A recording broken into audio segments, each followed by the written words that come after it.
Cəmiyyət maraqlanmalıdır, təlaş da keçirir və tələb də görür və bu hadisə ilə bağlı, Gəncədə baş verən o faciə ilə bağlı nə qədər gec məlumat veriləcəksə, bu hadisənin günahkarlarının daha çox hökumət və hakimiyyət, bu hadisənin günahının hakimiyyət və hökumət üzərində qalması da uzanacaq. Yəni ozan altında qalacaqlar da. Şübhə altında qalacaqlar ki, niyə? Azərbaycan reallığını bilirik, kameralar var hər yerdə, şahid ifadələri var. Çox rahatlıqla hər şeyi tapırlar. Bir damcı xətti tapdalayırsan, 3 dənə e-mail gəlir ki, sən xətti tapdaladın.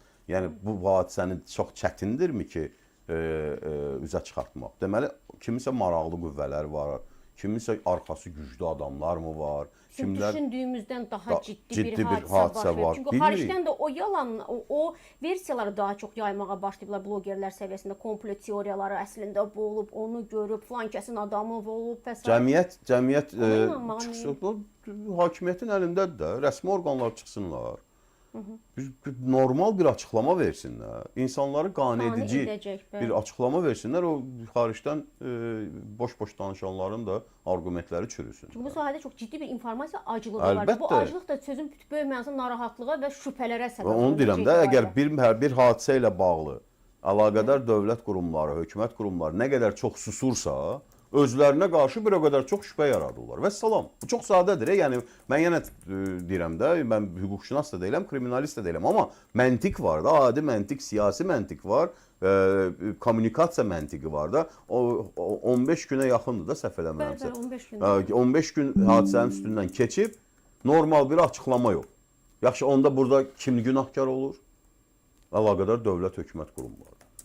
Gəncə şəhərinin xüsusi dövlət qurumları var ki, bu işlərlə məşğul olmalıdırlar da. İstintaq aparanlar. Onlar yaxşı, tutalım ixtiyarı yoxdur. Onların başında duran Bakıda yerləşən mərkəzi orqanlar. Çıxsınlar, birgə məlumat yaysınlar da. Prokurorluq, Daxili İşlər Nazirliyi və s. və xüsusi xidmət orqanları yığışsınlar, birgə bir məlumat yaysınlar ki, cəmiyyətin həddindən artıq böyük marağına və ilgisinə səbəb olan, narahatlığına səbəb olan bu hadisə ilə bağlı ilkin istintaq nəticəsi budur.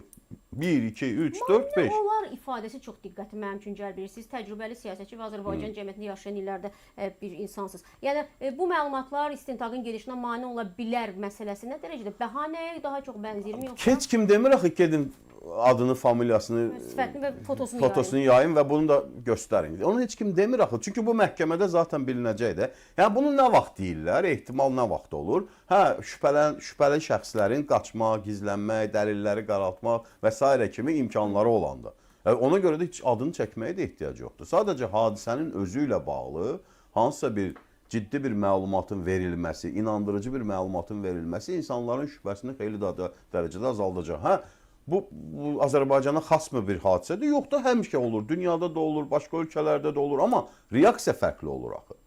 Bir ölkədə belə bir hadisə olanda reaksiyası fərqli olur. Çıxır, məsələn, Amerikada çox belə bir ənənə var. Hansısa şəhərdə olursa, həmin şəhərin meri, birinci növbədə meri, arkasında da dayanır həmin şəhərin, belə deyək də, polis orqanları, prokurorluğu və s. dayanırlar və açıqlama verirlər. Çünki cəmiyyəti maraqlandıran məsələdir. Azərbaycanda da təəssüf ki, dünyada da təəssüf ki, hər gün ölüm hadisələri olur. Biz bütün ölüm hadisələri ilə bağlı bu qədər cəmiyyəti həssas davranmırıq axı. Çünki bunun bir təəssüf ki, yenə təkrarım, həyatımızın rutinlərindən birinə çevrilib də kriminaldır. Amma bu, deməli, başqa bir məsələdir. İnsanların sualları yaranıb, insanların gözləntiləri yaranıb, insanların şübhələri yaranıb və dövlətin borcudur ki, o şübhələri aradan qaldırsın. O şübhələri aradan qaldırılacaq açıqlamalar etsin cəmiyyət üçün. Nə qədər gec edəcəksə, bir o qədər özünə ziyan eləyəcək. Bir o qədər çox şayələr artacaq. Xatırlayın, Tovuz hadisələri zamanı. Nələr yaşadıq biz Tovuzdakı hadisə. Nərmin. Yəni cəmiyyət nə qədər bunu danışdı. Niyə? Özünüz uzatdınız da məsələni. Ondan da bəziləri də istifadə elədi. Xaricdəki blogerlər də istifadə elədi. Eyni şeyi, yenə eyni malzeməni yenə verirsiniz. Baxırsan ki, ağzından danışığını bilməyən, qabiliyyətsiz bir adam çıxır, danışır. 3 milyon, 4 milyon adam baxır ona. Niyə? Bax, niyə yaradırsınız bu şəraiti? Sanki orada olmuşcasına. Bəli, aləmdəki kameradan baxın. Və bunu siz yaratmısınız. Bunu hakimiyyət yaradı bu şəraiti. Bunu hökumətin günahıdır bu. Sizin günahınızdır ki, belə boş-boş danışan bir adam çıxır cəmiyyəti manipulyasiya edir. Ağlı yox, biciyi yox, bacarığı yox, dünya görüşü yox. Böyle biabırçılıqdır da yəni.